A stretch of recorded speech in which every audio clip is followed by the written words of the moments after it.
Inilah podcast curahan hati seorang fans Manchester United edisi perdana.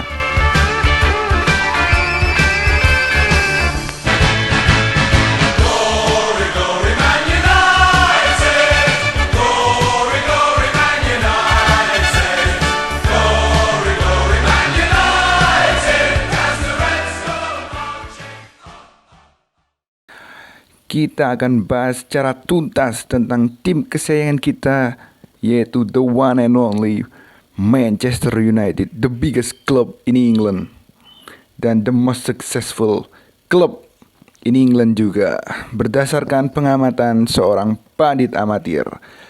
Bersama saya Lalu Iqbal selaku fans Manchester United cabang streaming ilegal. Oke, di episode pertama yaitu kita akan membahas tentang 3 poin penting. Yang pertama adalah kita akan membahas tentang, ya kita semua udah tahu lah ya, hasil pertandingan minggu kemarin. Tepatnya Manchester United saat bertanding melawan Tottenham Hotspur di Old Trafford dengan hasil yang sangat menjijikkan dan memalukan untuk seorang fans Manchester United, yaitu dengan hasil akhir 1-6.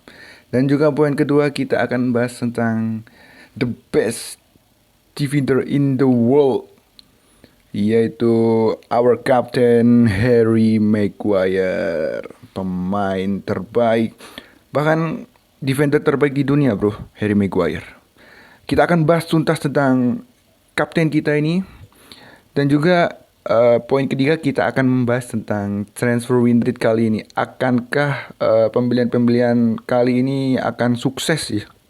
Dan bisa mendobrak performa MU yang lagi agak nggak stabil di awal-awal musim ini. Kita akan bahas tuntas tentang itu semua. Oke, kita langsung saja membahas tentang poin pertama, yaitu hasil pertandingan Manchester United melawan Tottenham Hotspur dengan skor akhir 1-6. Kalah dengan kebobolan banyak di Old Trafford itu menyakitkan bro. Kalau menurut sudut pandangku, pertandingannya itu sebelum red card Martial tuh 50-50 lah, berjalan imbang.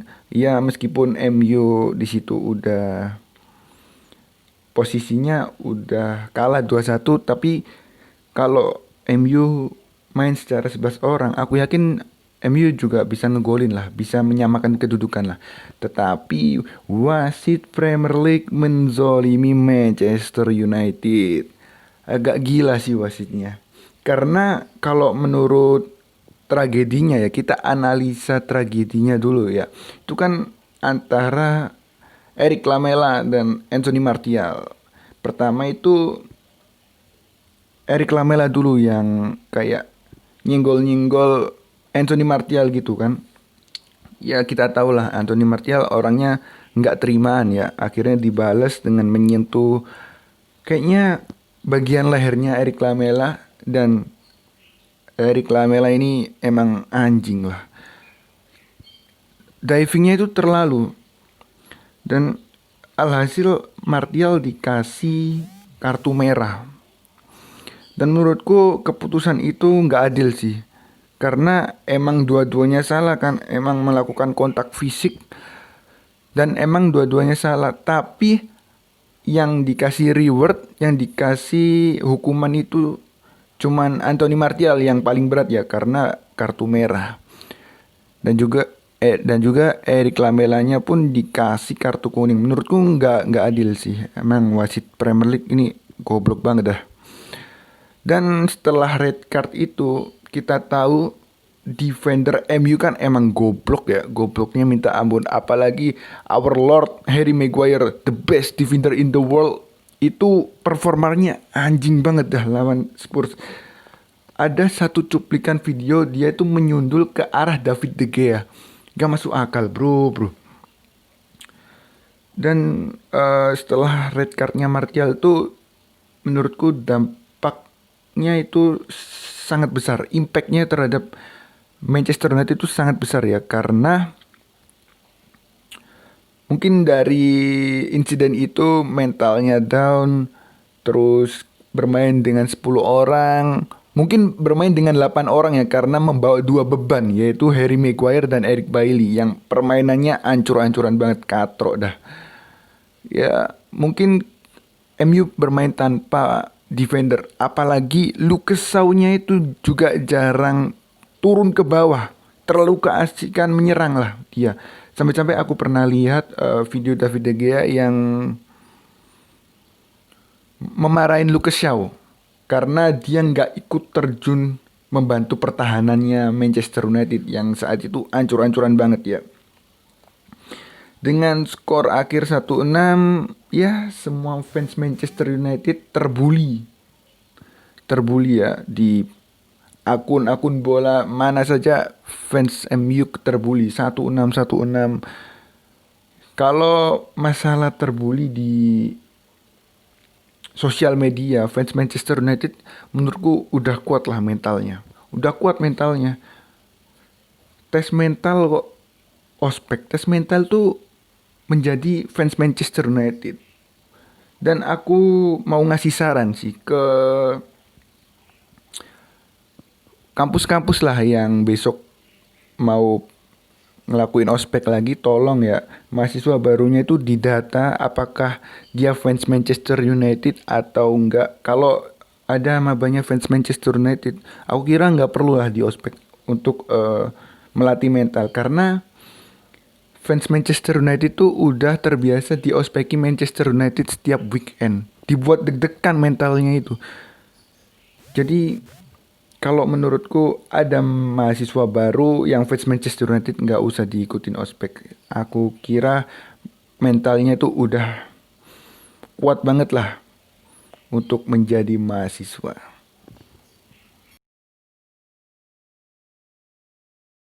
Ya, langsung saja kita masuk ke poin kedua, yaitu kita akan membahas our captain, the best defender in the world, yaitu the one and only Harry Maguire. Oke, langsung saja kita membahas tentang Harry Maguire, the best defender in the world. Mungkin menurutku kalau aku jadi Ole ya, Harry Maguire tuh aku kirim ke Persib aja lah mending. Ke diklat Persib. Buat dididik oleh Fabiano Beltrami dan juga Victor Igbonevo. Biar diajarin sama mereka how to be a good defender. Karena mainnya pas lawan Tottenham Hotspur tuh ancur-ancuran banget Harry Maguire. Sumpah, norak mainnya. Ada satu momen yang bikin kesalahan fatal lah Harry Maguire tuh. Dia ngumpan ke belakang ke arah David De Gea.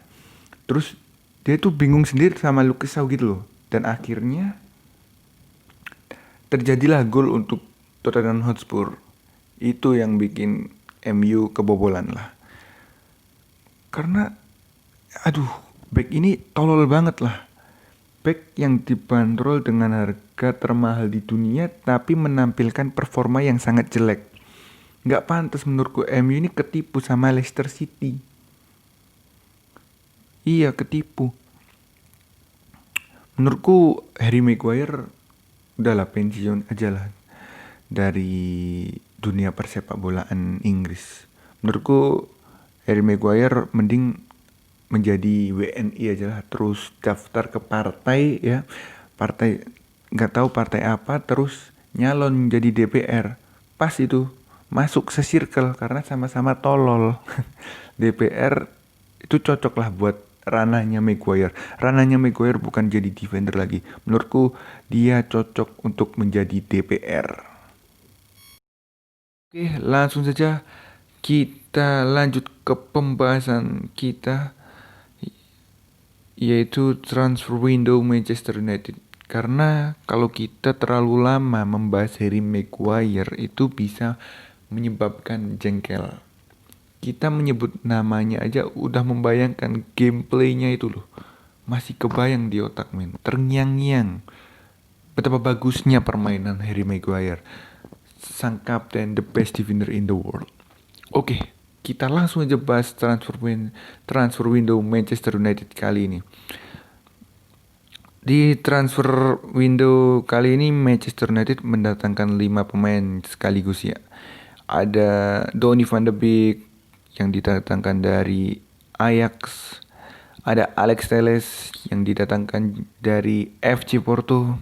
Dan juga ada Edinson Cavani yang free agent. eh, dan dia bermain di Paris Saint-Germain sebelumnya ya.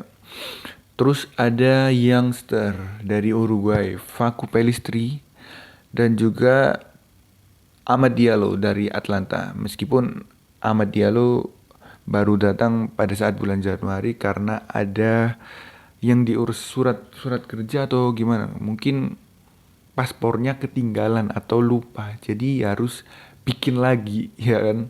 Siapa tahu ribet kayak di Indonesia, Bos.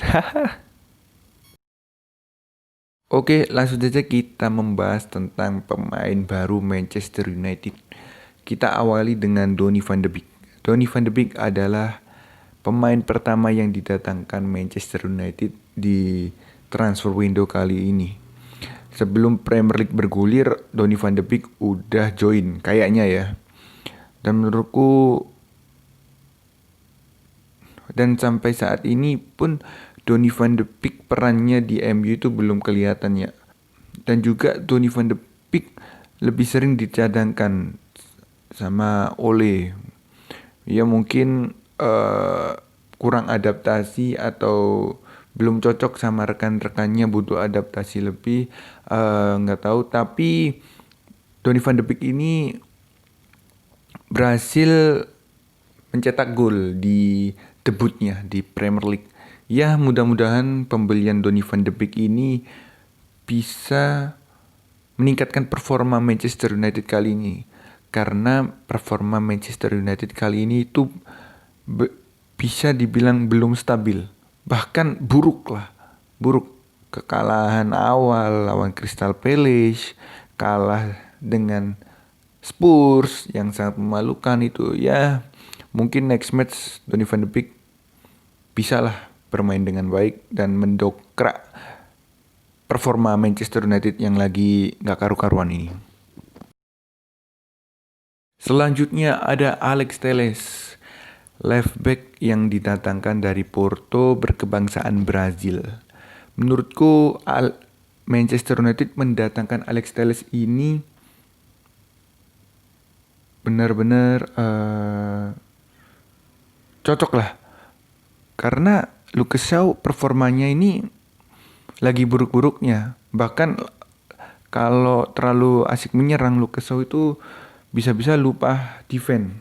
Karena ada satu video pada saat Manchester United melawan Tottenham Hotspur itu David De Gea marah-marah ke Lucas Shaw karena dia tidak membantu sektor pertahanan Manchester United.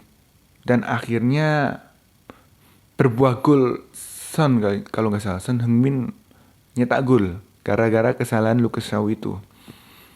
Ya mungkin ini pembelian yang sangat efektif ya Alex Telles untuk menambal lini belakangnya Manchester United ya.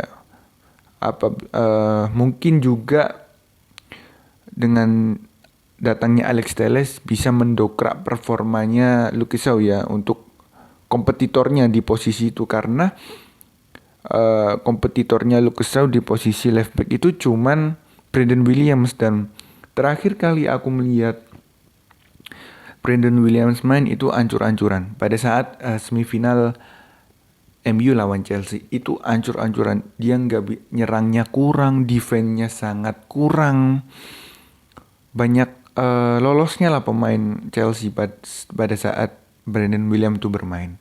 Jadi menurutku Alex Telles datang di Manchester United adalah keputusan tepat Ole lah untuk menambal posisi belakang. Kemudian ada Edinson Cavani. Semua orang tahu lah Edinson Cavani itu striker yang berkualitas ya, striker murni yang gila gol bro. Itu gol mesinnya Paris Saint-Germain dulu ya sebelum kedatangan Icardi.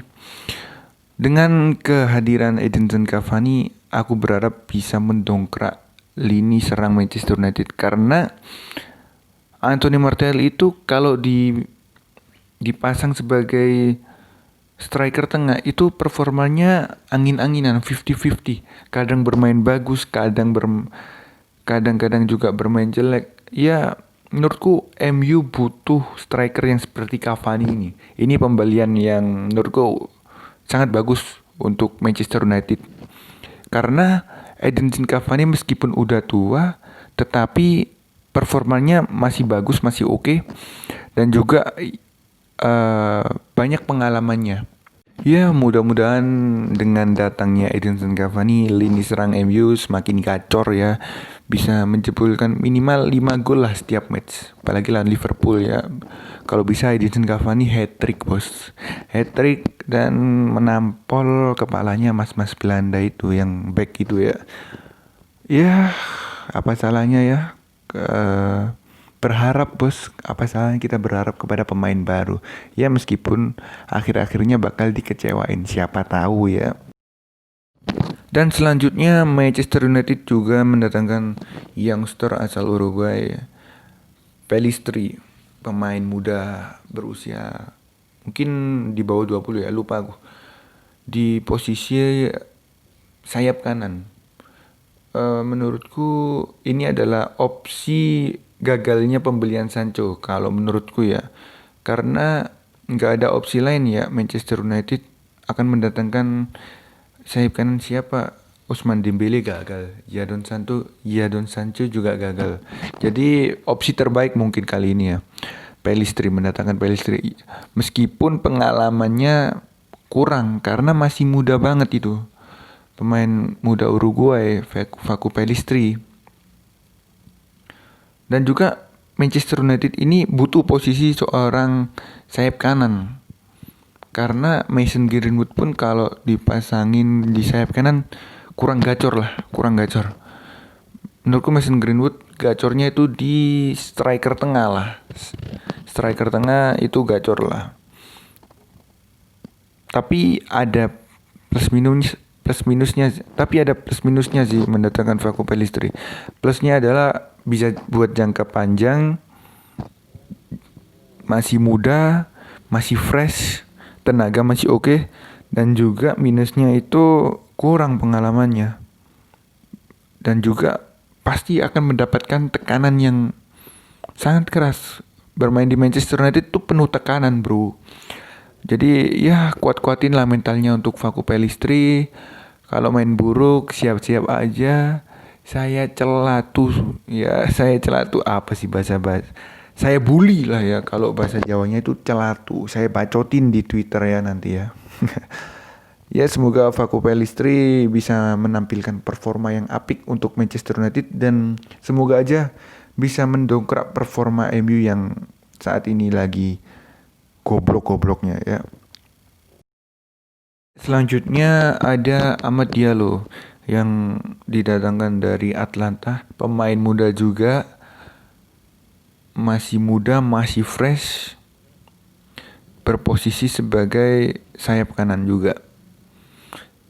Kalau menurutku, aku pernah lihat sih cuplikan video gameplaynya dia itu, dia pemain bagus, lincah, dan juga haus akan gol. Ya, mudah-mudahan bisa mendongkrak lah ya performa MU, karena MU ini butuh banget loh sayap kanan. Karena MU kalau menurutku sendiri ya nggak punya pemain yang bagus di sayap kanan. Siapa? Jesse Lingard. Aduh, pemain ancur-ancuran, bro. Jesse Lingard, bro.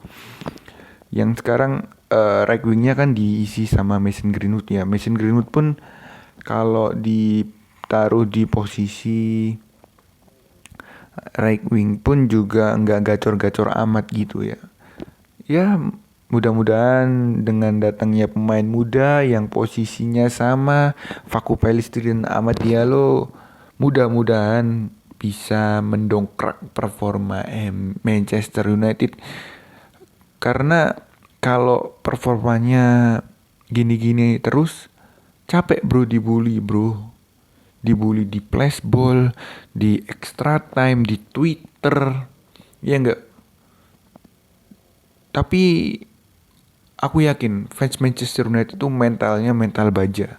mental baja udah kebal bulian lah sama flashball. Tidak peduli. Ayo bully kami. Mungkin sekian dari podcast kali ini.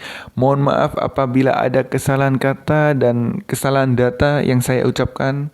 Ya maklum, saya adalah podcaster amatir dan juga fans layar kaca streaming ilegal. Mohon maaf apabila ada kesalahan.